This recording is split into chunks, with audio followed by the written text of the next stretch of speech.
Hadirin wal hadirat segenap undangan yang kami hormati, menginjak acara selanjutnya, yaitu acara inti Mau'idatul Hasanah. Sekadima akan disampaikan oleh Hadratul Habib yang mulia Al-Bagir bin Ali bin Yahya selaku pimpinan Majelis Rasulullah Jakarta. Kepada beliau waktu dihaturkan. Allahumma shalli sallim alaihi. Bismillahirrahmanirrahim. Assalamualaikum warahmatullahi wabarakatuh.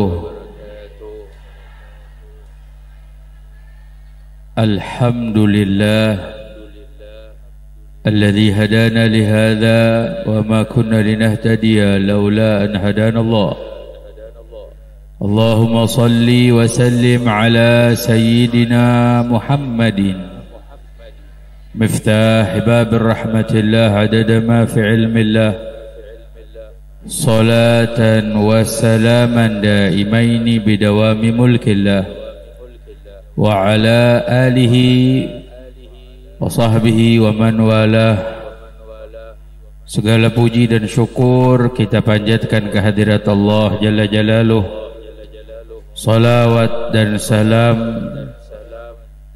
kita haturkan kepada kekasih kita, kebanggaan hati kita, teladan kita, panutan kita, baginda Nabi kita Muhammad sallallahu alaihi wasallam beserta keluarga besarnya dan seluruh sahabatnya, juga para pengikutnya hingga hari kiamat. Yang kita hormati, kita cintai para alim, ulama, para kiai, para sepuh yang hadir bersama, tokoh masyarakat yang hadir bersama, wabil khusus guru kita, murabbi kita Kiai Haji Muhammad Rawi Ibn Kiai Haji Rawi Munir Rawi, dan juga Kiai Nasir Ibn Kiai Haji Munir Rawi, dan keluarga besar sahibul haul almarhum al-maghfurlah Kiai Haji Munir Rawi, dan para guru-guru, para asatidzah, para ustadzah, para sepuh. Kita doakan guru-guru kita semua, orang tua kita, Allah beri panjang umur, sehat afiat. Allah mudahkan segala urusannya dunia dan akhirat. Semua jamaah yang hadir bersama, yang menyempatkan waktu hadir dengan jasad dan hatinya di tempat ini, mudah-mudahan semua kita mendapatkan keberkahan dari peringatan haul di hari ini. Allah subhanahu wa ta'ala mengabulkan hajat-hajat kita, doa-doa kita. Kalau ada di antara kita yang hadir sedang sakit, Allah angkat penyakit kita. Kalau ada di antara kita yang hadir sedang sulit, Allah mudahkan urusannya.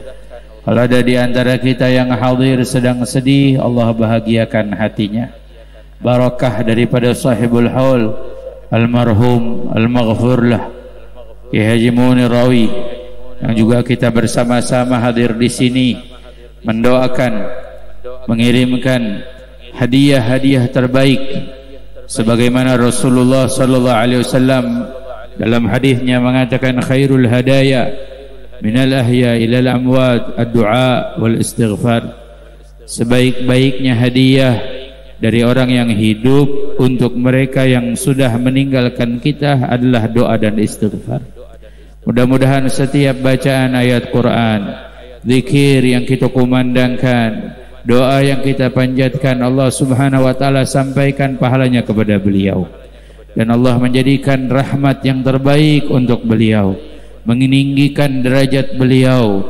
Amin ya Allah ya Rabbal Alamin. Alhamdulillah, kita bersyukur di agenda setiap tahun demi tahun kita masih diberi kesempatan oleh Allah subhanahu wa ta'ala untuk duduk bersama di majelis yang penuh barakah ini, di majelis yang insyaallah turun rahmat Allah subhanahu wa ta'ala. Dan insyaallah majelis haul ini kita yakin kita tanamkan keyakinan kita, insya Allah majelis perkumpulan ini yang mengangkat setiap musibah, mengangkat setiap bala dari negeri kita, yang mengangkat setiap keburukan yang akan terjadi, dan insya Allah majelis yang seperti ini membawa keberkahan dalam kehidupan kita. Insya Allah kehidupan kita ke depannya lebih baik lagi. Dan hadirin hadirat, kita bisa lihat dari keberkahan majelis seperti ini, dikatakan oleh para ulama, majelis seperti ini nyata barokahnya dengan dua hal. Nyata barokahnya dengan dua hal. Yang pertama adalah himmatus syekh, semangatnya para guru-guru kita. Dan hadirin hadirat, kita saksikan bagaimana para kiai kita, para ustadzah kita, ibu nyai kita, guru-guru kita semua dengan penuh semangat hadir majelis haul. Setiap tahunnya datang dari Madura sampai ke sini. Kalau ini tidak disebut semangat, disebut apa lagi? Sehingga majelis ini menjadikan majelis yang penuh barokah.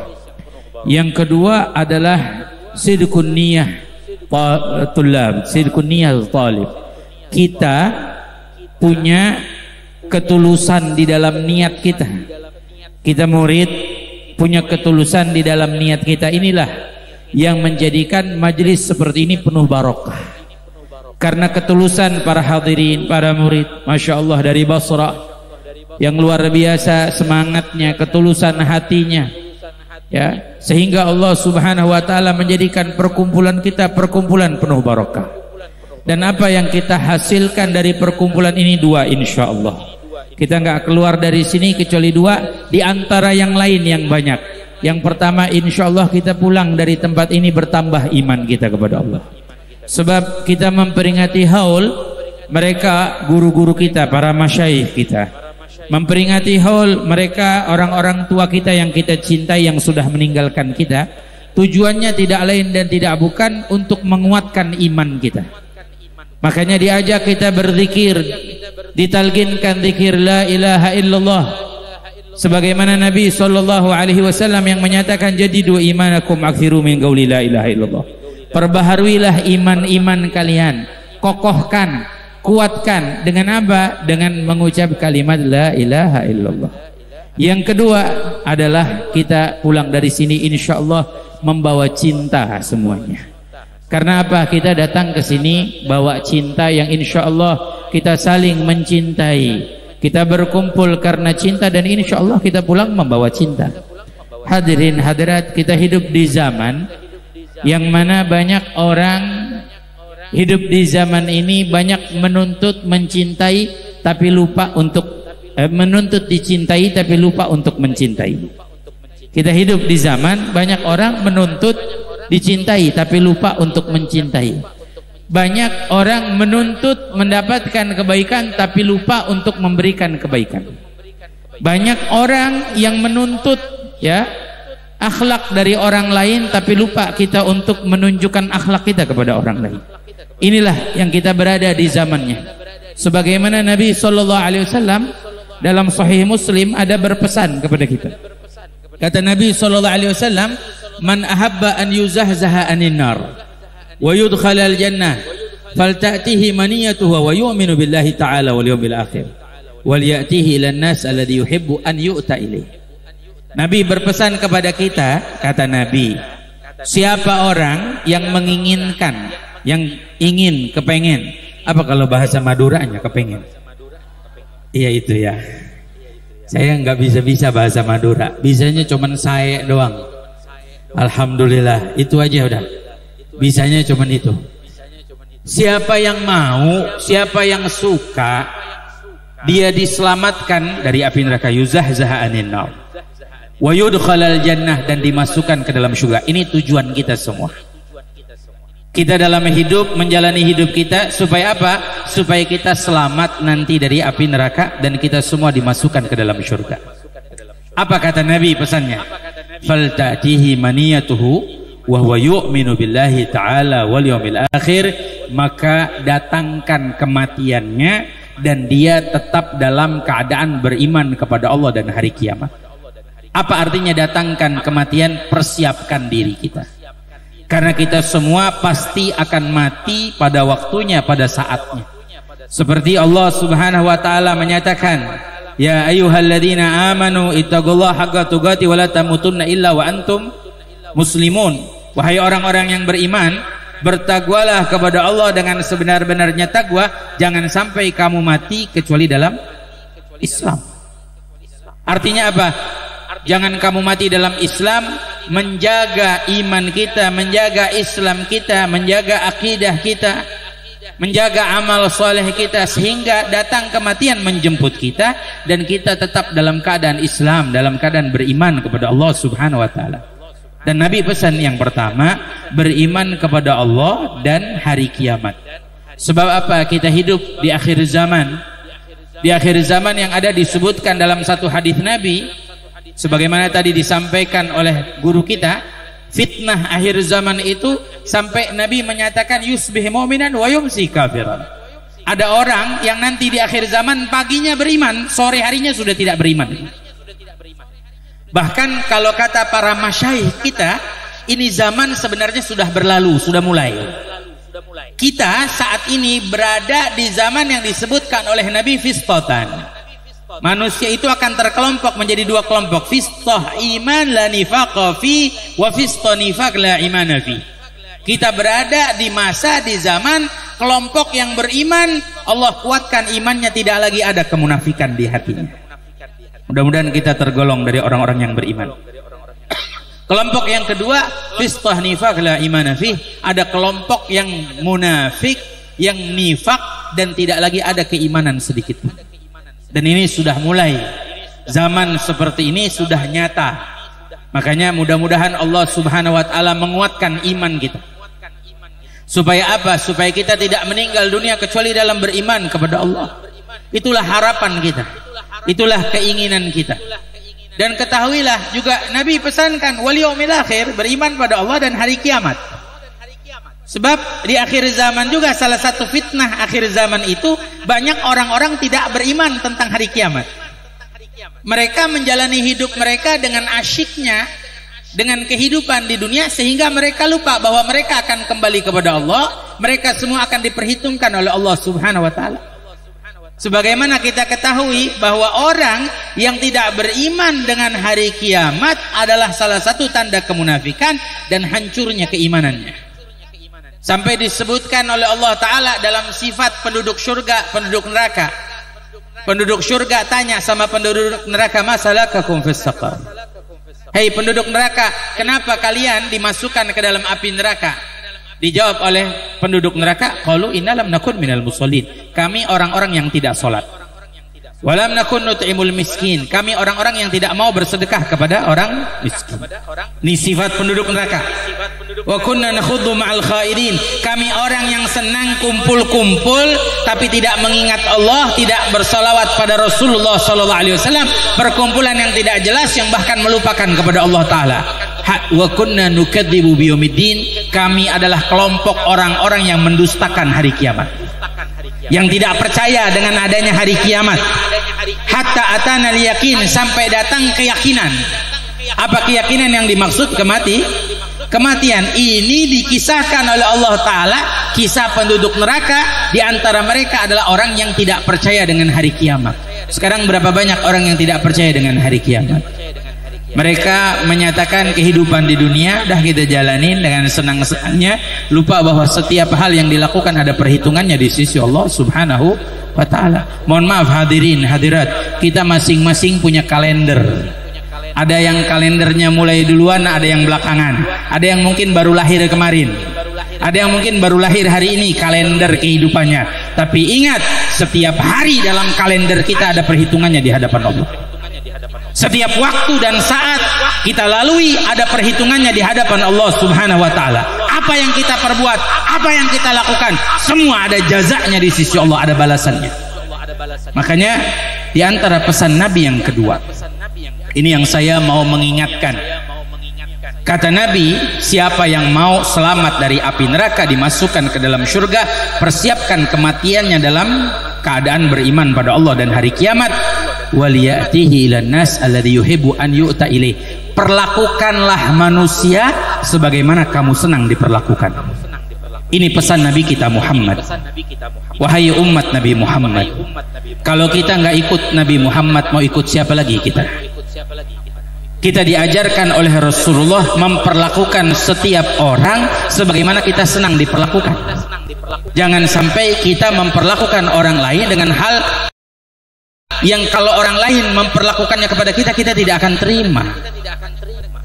Kita hidup di zaman yang seperti itu. Orang senang melakukan sesuatu dengan sekehendaknya, semaunya, apa sakarepnya, apa ya, tuh semaunya dia, ya apa kiai, karepnya dewe, betul ya, betul.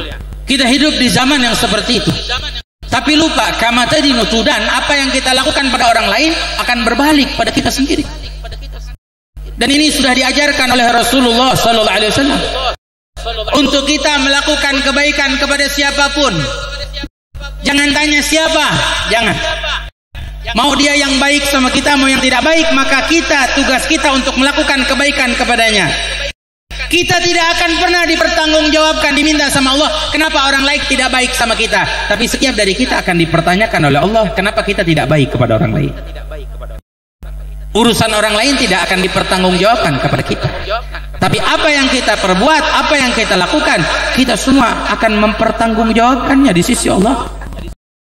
Maka dari itu, berbuat baik kepada orang yang baik itu biasa. Rasulullah mengajarkan kita hal yang luar biasa, berbuat baik bahkan kepada orang yang tidak baik kepada kita. Dan ingat satu hikmah di dalam kebaikan, kalau kita melakukan kebaikan bukan karena Allah Subhanahu wa taala, kita pasti kecewa. Karena kita dituntun untuk melakukan kebaikan karena Allah, bukan karena makhluk. Kalau kita lakukan karena makhluk, kita kecewa. Contoh, kita berbuat baik dengan pasangan hidup kita, kita baik dengan istri kita, kita baik dengan anak kita. Tapi kalau kita lakukan bukan karena Allah, suatu saat anak kita atau istri kita melakukan hal yang tidak menyenangkan hati kita, kita kecewa. Kita berbuat baik dengan tetangga, berbuat baik dengan kaum muslimin. Kalau kita lakukan karena mereka, suatu saat mereka tidak balas kebaikan kita, kita kecewa. Dan katakan, saya baik sama dia tapi dia ngomongin saya di belakang. Saya sudah baik sama dia tapi dia jahat sama saya di belakang. Karena apa? Mohon maaf, karena ada kesalahan di dalam niat kita. Karena kalau kita melakukan kebaikan karena manusia, kita pasti kecewa. Tapi kalau kita melakukannya karena Allah, kita tidak akan kecewa. Kita berbuat baik dengan istri kita karena Allah, kita berbuat baik dengan suami kita karena Allah, kita berbuat baik dengan anak kita karena Allah. Karena kalau tidak karena Allah, suatu saat anak kita tidak membalas kebaikan kita, kita kecewa. Tapi kalau kita melakukan semua karena Allah, bahkan andai seluruh di muka bumi ini tidak ada satupun yang membalas kebaikan kita, kita tidak akan kecewa karena kita melakukannya karena Allah. Allah akan membalas kebaikan kita. Dan balasan Allah jauh lebih indah. Balasan Allah jauh lebih baik. Maka kita perlu tanamkan dalam hati kita, lakukan kebaikan bukan karena orangnya, tapi karena siapa? Karena Allah. Ini yang diajarkan oleh Nabi kita Muhammad. Nabi tidak pernah mengajarkan kita untuk membenci. Nabi tidak mengajarkan kita untuk satu sama lain saling ribut dan berselisih. Kita hidup di fitnah akhir zaman yang banyak orang diajak untuk adu domba satu sama lain. Bahkan gak kalah, ulamanya pun diadu domba. Sekarang kalau kita tidak menguatkan kesatuan dan persatuan kita, bagaimana kalau gak rusak? Hancur. Kita perlu menguatkannya apa? Menanamkan rasa cinta kepada setiap orang. Ayo mulai sekarang lakukan kebaikan. Bahkan walaupun yang tidak berlaku baik kepada kita.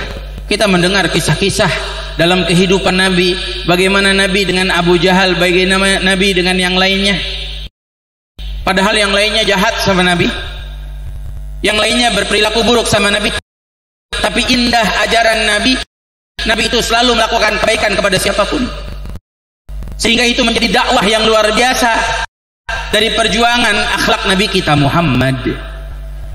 Makanya saya mengajak, ayo kita jangan melihat siapa orangnya, apalagi kalau bicara membenci. Mohon maaf, kita tidak boleh membenci siapapun, walaupun mungkin dia sekarang ahli maksiat. Dia sekarang ahli maksiat. Apalagi yang bertugas dalam berdakwah, mengajak orang ke jalan Allah, dia tidak boleh memihak atau memilih satu sama lain, karena semua adalah medan dakwahnya di jalan Allah Ta'ala. Sekarang kalau kita milih, mau dakwahnya sama jamaah pengajian, terus bagaimana dengan orang yang bertato? Bagaimana orang yang di sana di pinggir jalan? Kemarin sore tepat, saya ketemu ada anak-anak pang yang taubat. Anak-anak pang di jalanan yang tatonya sebadan, itu taubat. Bahkan luar biasa, yang seperti itu punya hati yang luar biasa.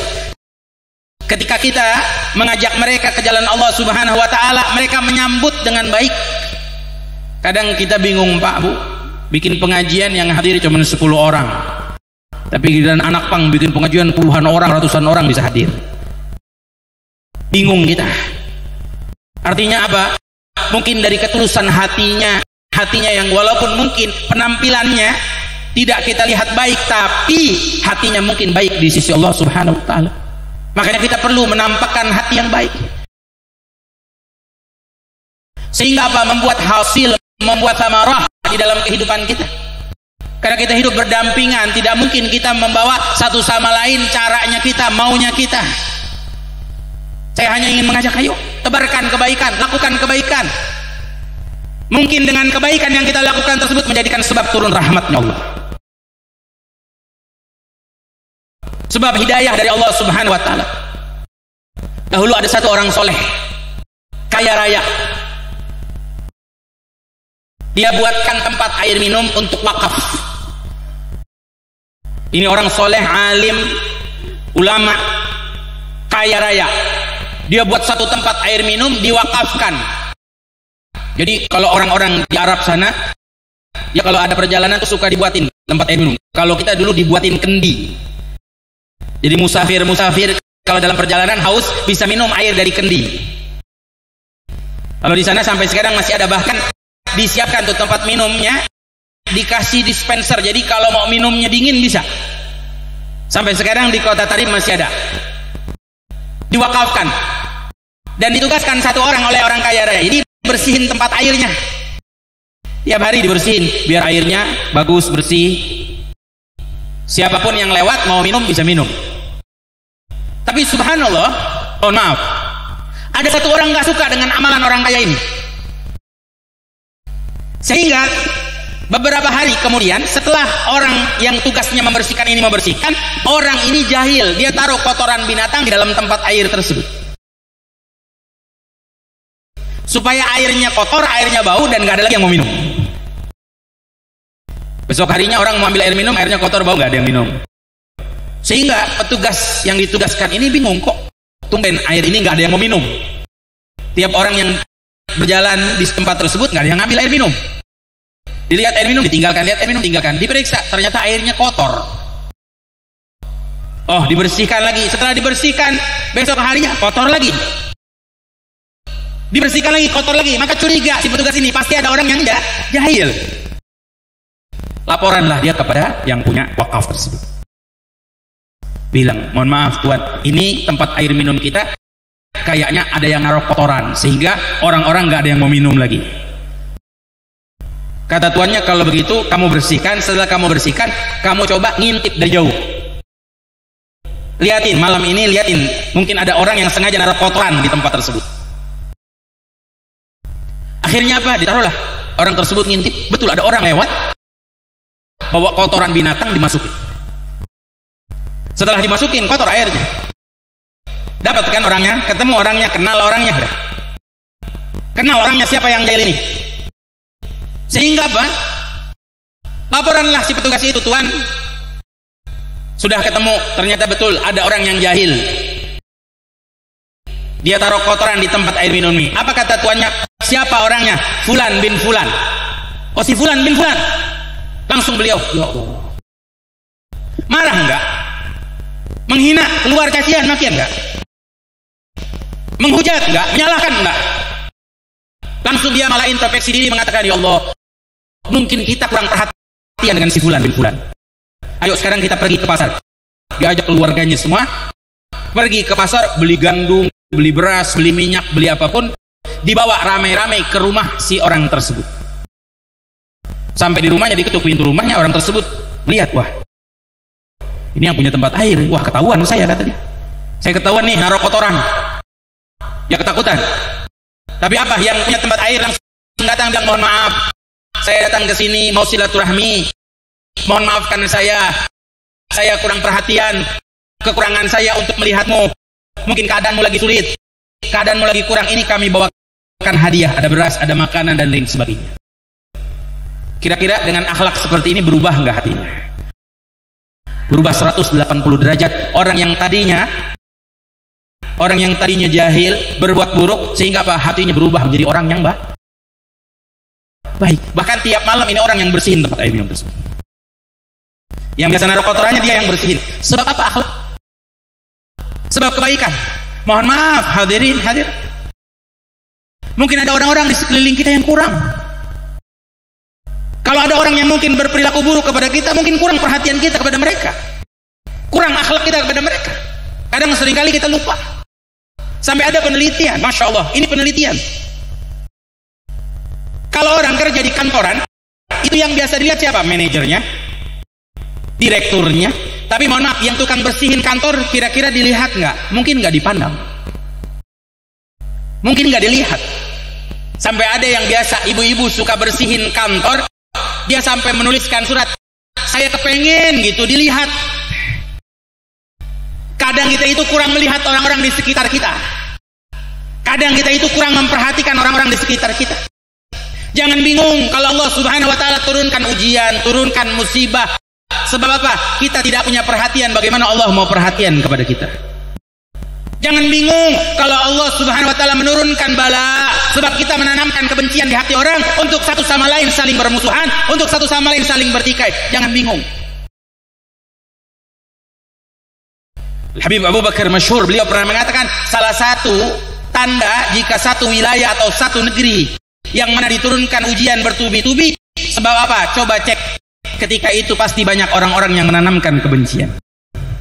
Sekarang berapa banyak orang nanamin kebencian di hati orang? Mereka benci dengan guru, benci dengan para habaib, benci dengan ulama. Ini nyata. Jangan bingung. Kalau ini sudah ditanamkan di hati orang, tumbuh kebencian satu sama lain, saling membenci, sehingga Allah Subhanahu wa taala dengan mudahnya menurunkan bala. Bahkan ketika terjadi beberapa musibah, gempa di mana-mana, itu sampai para ulama menyatakan, sebab apa? Sebab kebencian. Rahmat dalam hati sudah satu sama lain dicabut, diambil, dan ditanamkan, diisi dengan gantinya kebencian. Saya ingin mengajak hadirin hadirat, marilah kita tanamkan rasa cinta kita kepada siapapun. Demi Allah, saya hadir di sini kalau bukan karena cinta kepada para kiai, cinta kepada Basra, saya nggak hadir di sini.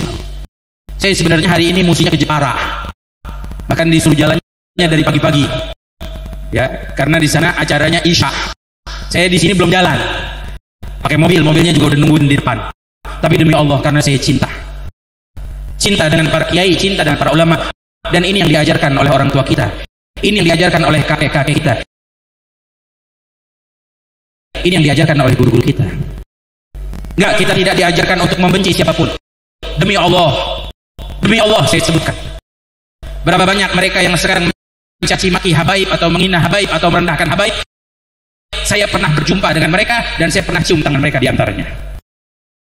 Rasa ta'zim yang diajarkan oleh guru kita, dan kita tidak pernah diajarkan untuk membalas apapun yang mereka katakan kepada kita. Ini ajaran Nabi kita Muhammad. Ini ajaran Rasulullah. Kalau kita nggak mau ikut Rasulullah, mau ikut siapa lagi? Makanya di akhir saya ingin mengajak, ayo, nih kurang berapa hari lagi masuk bulan maulidnya Rasulullah. Jadikan satu, tanamkan di hati kita. Kita ikuti Rasulullah. Standar hidup kita siapa? Nabi Muhammad. Kita ngikutin para kiai, kita manut dengan para kiai, para ulama.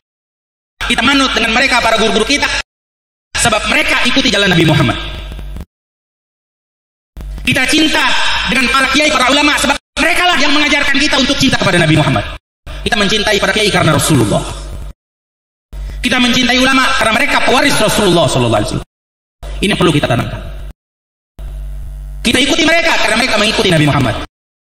Saya sampaikan, mohon maaf, Kalaupun ada habaib pun atau siapapun guru pun yang tidak mengikuti jalan Rasulullah, maka kita tidak boleh mengikutinya. Karena kita mengikuti guru-guru karena mereka mengikuti jalan Nabi Muhammad, mengikuti jalan Rasulullah SAW. Jadi standar hidup kita siapa? Nabi Muhammad. Jangan jadikan yang lain. Saya kasih buat contoh. Mohon maaf karena ini penting sekali. Contoh yang pertama dalam akhlak kita ikuti Nabi Muhammad. Banyak orang yang sekarang menyampaikan ajaran-ajaran dengan video-video yang mudah tersebar. Kalau hal tersebut tidak diajarkan oleh Rasulullah, lebih baik kita tidak mengikutinya. Contohnya apa? Berapa banyak sekarang orang menegur orang yang salah di depan umum. Dulu kalau kita salah di pondok pesantren, kita telat sholat, kita dipanggil ke kantor. Sini nak kantor. Kenapa kamu telat sholat subuh hari ini? Pernah nggak kita merasa kita ditegur di depan umum oleh guru kita? Ini pendidik. Mereka yang mendidik kita, mengajarkan kita. Karena Imam Syafi'i mengatakan siapa yang menegur saudaranya dikala sembunyi, dia telah memperbaikinya. Siapa yang menegur saudaranya dikala ramai, dia telah merusaknya. Sama seperti bapak ibu punya anak bapak ibu nakal, terus ketahuan nakalnya lagi main sama teman-temannya. Kira-kira bapak ibu mau nggak omelin anak bapak ibu di depan temannya? Kalau kita mengomeli anak kita, marahi anak kita di depan temannya, kita telah merusak anak kita. Kita rusak anak kita. Kamu kenapa nakal? Kamu kenapa pergi? Mungkin anak kita bilang, ayah kenapa tidak tunggu di rumah aja nanti? Atau kita jewer di hadapan temannya. Dan berapa banyak anak yang sakit hati kepada orang tuanya karena ditegur di hadapan orang banyak. Ini pelajaran penting dalam mendidik.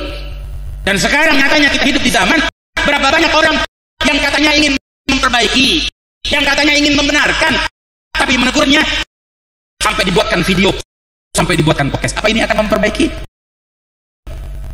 Bahkan dibuatkan video, katakan untuk klarifikasi satu sama lain, untuk menyalahkan. Padahal kita kalau punya salah, saya pernah ada satu kata, ucapan saya yang kata saya salah, banyak kawan-kawan saya, masya Allah, ada diantaranya hadir di sini. Gus Zaini, dia negur saya dengan apa? WhatsApp, DM, nggak ada yang negur kita dengan komentar. Tapi berapa banyak yang negur kita sampai buat video? Apa yang harus kita selesaikan kesalahan kita? Kita datang, kita minta maaf. Kalau mohon maaf, sekarang kita hidup di zaman kalau ada yang salah buat video, terus yang di sana merasa tidak salah buat video lagi. Kira-kira selesai nggak? Nggak akan selesai. Tidak akan selesai. Kenapa? Cara yang kita gunakan bukan cara Rasulullah. Ajaran yang seperti ini bukan ajaran Nabi kita Muhammad. Nabi itu mengajarkan kita kalau menegur saudara kita, ajak berdua, ajak makan, ayo nasihati. Saya sayang kepada kamu, saya cinta pada kamu, maaf. Yang kamu lakukan ini salah. Kamu saudara saya, kamu teman saya. Ini ajaran yang diajarkan oleh Nabi kita Muhammad. Itu yang pertama. Karena Nabi sempurna, yang menjadi standar hidup kita dunia dan akhirat. Bicara dunia juga standar kita Rasulullah. Bicara dunia standar kita Nabi Muhammad. Saya hanya kasih contoh. Nabi itu sudah menggambarkan dalam hidupnya untuk kita. Dikala senang, dikala sulit, dikala senang bersyukur, dikala sulit kita bersabar. Tapi banyak orang-orang kita yang tidak mau ikut standar Nabi Muhammad. Mereka asyik kalau melihat dengan handphonenya yang ikut standar artis yang kaya raya, yang pamer harta, pamer mobil, pamer kendaraan, pamer rumah. Sehingga apa? Tumbuh di hati keluarga kita, anak-anak kita rasa iri, kepengen kaya, kepengen sukses. Yang mohon maaf, kalau kita hanya kepengen kaya tapi lupa tujuan hidup kita, hancur. Tapi semua masing-masing punya kadar. Kita tidak bisa memaksakan diri, sebab kalau ada orang yang melihat orang kaya terus dijadikan standar hidup, saya mesti seperti dia. Nanti kalau Allah takdirkan rezekinya tidak seperti dia, dia akan memaksakan dirinya untuk seperti dia. Dan ini nyata, berapa banyak orang perempuan sekarang kalau pengen punya suami maunya yang kaya raya. Terus langsung bilang, oh artis fulana suaminya kaya raya, jadi artis. Dia artis boleh kaya raya, suaminya belum, suami kita belum tentu kaya raya. Tapi yang hebat yang bersyukur. Mohon maaf kalau kita menanamkan standar hidup, oh hidup yang senang itu hidup orang-orang yang kaya raya, hidup yang senang itu hidup orang-orang yang sukses dengan dunianya, hancur kehidupan kita. Tapi masing-masing, mohon maaf, contoh ibu punya suami, rezekinya masing-masing sudah ditentukan oleh Allah. Ada sehari mudah, ada sehari sulit. Ada yang dikasih rezekinya luas, ada yang dikasih rezekinya sempit. Kalau kita menjadikan standar hidup kita Nabi Muhammad, Nabi itu bagaimana di keadaan luas? Nabi itu sampai pernah punya satu lembah isinya pohon kurma. Satu lembah isinya pohon kurma. Tapi bagaimana bentuk syukurnya Nabi? Sampai ketika datang salah satu suku Arab mengeluh kekeringan, mengeluh kelaparan, Nabi SAW memberikan satu lembah semuanya untuk orang tersebut sedekah. Yu'ti wa la yakhaful faqr. Nabi itu sampai kalau bersedekah nggak takut fakir. Artinya apa? Senangnya bersyukur. Dan kita nggak katakan Nabi nggak mengalami masa sulit. Bagaimana tidak? Nabi SAW mengalami masa sulit yang itu luar biasa. Sampai 3 bulan dapur Nabi nggak masak apapun. Sampai Nabi pernah perutnya diikat dengan apa? Diikat perutnya dengan batu. Tapi bagaimana sabarnya Rasulullah? Makanya mohon maaf para istri, saya mengimbau, jangan lupa untuk bersyukur dikala suami kita senang, jangan lupa untuk bersabar, berjuang dikala suami kita sulit. Ini yang diajarkan oleh Nabi kita Muhammad. Karena kalau tidak, kita memaksakan hidup, akhirnya kita jatuh dalam hal-hal yang tidak diridhoi oleh Allah. Berapa banyak orang yang sekarang terikat dengan pinjaman online, utang. Pengen punya handphone, pinjam utang online. Pengen punya motor, pinjam hutang. Pengen punya mobil, pinjam hutang. Memaksakan hidupnya. Sehingga berapa banyak orang yang rusak. Kita beruntung, alhamdulillah. Mudah-mudahan yang hadir di sini nggak ada yang punya hutang. Kalau ada yang punya hutang, Allah lunaskan hutangnya. Tapi kadang-kadang kita seperti itu. Kadang-kadang kita pengen kaya simple, pengen kayanya instan. Sebab apa? Sebab itulah yang kita lihat standar hidup kaya, sukses, berhasil. Sehingga apa? Ada orang punya uang 50.000 sekarang naruh di handphone pengen dapat 50 juta main judi online. Betul apa salah? Berapa banyak? Dan ini saya katakan bukan sedikit loh, bukan jumlah sedikit. Uang, Masya Allah, kalau kita tabung itu yang paling indah. Insya Allah buat masa depan gitu. Tapi uang yang kita jadikan untuk judi online, memang nggak terasa. Insya Allah yang hadir di sini nggak ada yang main judi online. Kalau ada yang main judi online, saya doain jempolnya nempel sama handphone. Kenapa? Mohon maaf. Itu satu orang kemarin cerita sama saya, uang yang sekarang muter di judi online itu 1 triliun. Tapi enggak, saya ada salah satu kawan saya di Magelang, itu cerita sama saya, dia pengusaha. Dia bilang, Habib, uang orang-orang kita Indonesia itu yang muter di judi online 48 triliun. Itu kalau ditaruh di Bank Raya, kaya Bank Raya. Betul. 48 triliun Pak Bu. Ya mohon maaf, makanya kita jangan bingung kalau dagang sepi. Orang lebih senang main judi online daripada makan sate. Betul nggak? Padahal lebih enak makan sate Pak. Kenyang kita betul. Ini nyatanya. Sebab kenapa? Banyak yang menanamkan standar kehidupan seperti itu. Tapi mudah-mudahan kita tetap ikut Rasulullah. Ikut para kiai, para ulama kita yang selalu menuntun kita ke jalan Rasulullah. Mudah-mudahan majlis ini bawa barokah buat kita. Saya hanya ingin mengingatkan, ayo tetap jadi orang yang baik. Kita ikuti Nabi Muhammad. Kalau ada yang salah dari orang-orang yang tidak ikuti Nabi Muhammad, sudah, kita tetap di jalan Rasulullah SAW. Bahkan kalau saya apa yang saya sampaikan pun bukan yang diajarkan Rasulullah SAW, nggak perlu didengarkan. Tapi mudah-mudahan apa yang saya sampaikan bermanfaat buat kita. Allah jadikan petunjuk buat kita, membuka mata hati kita. Kita minta sama Allah Subhanahu Wa Taala barokah. Kita memperingati haul masyayikh. Salah satu tanda bakti kita kepada guru kita, tanda bakti kita kepada orang tua kita, Allah Subhanahu Wa Taala menurunkan rahmatnya untuk kita dan untuk Indonesia dan untuk Madura juga, untuk Jakarta juga, Jabodetabek semuanya, dan semua Basra, semua alumni dan keluarga besar Allah beri keberkahan. Kalau kemarin-kemarin masa-masa sulit kita, mudah-mudahan setelah awal pulang dari sini Allah beri kebaikan, kemudahan untuk kita. Kalau ada masalah-masalah dalam kehidupan kita, mudah-mudahan Allah angkat masalah kehidupan kita. Ala hadhihi niyyah wa likulli niyyah shalihah wa ila hadratin Nabi Muhammad sallallahu alaihi wasallam. Al-Fatihah.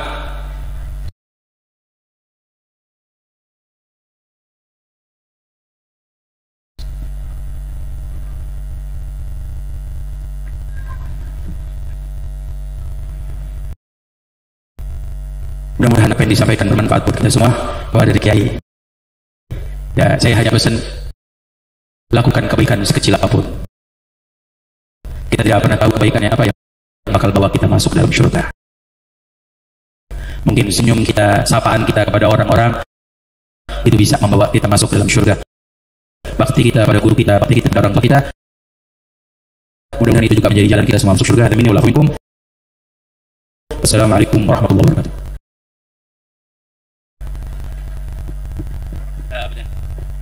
Alhamdulillahirabbil alamin. Sallallahu ala sayyidina Muhammad wa ala alihi wasallam.